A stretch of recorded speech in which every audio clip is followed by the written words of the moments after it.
நெல்லையப்பர் கோவிலில் ஐப்பசி மாத திருக்கல்யாணம் நிகழ்ச்சி வெகு சிறப்பாக நடைபெற்றது.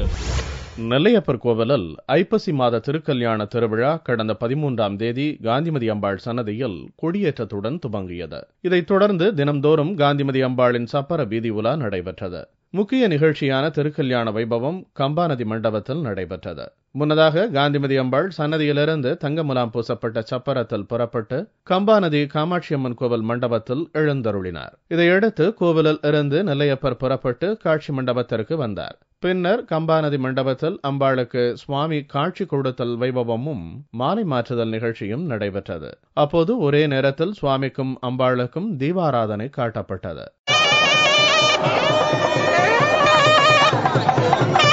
திருக்கல்யாண நிகழ்ச்சியை தொடர்ந்து வியாழக்கிழமை வரை ஊஞ்சல் மண்டபத்தில் அம்பாளின் ஊஞ்சல் திருவிழா நடைபெறவுள்ளது.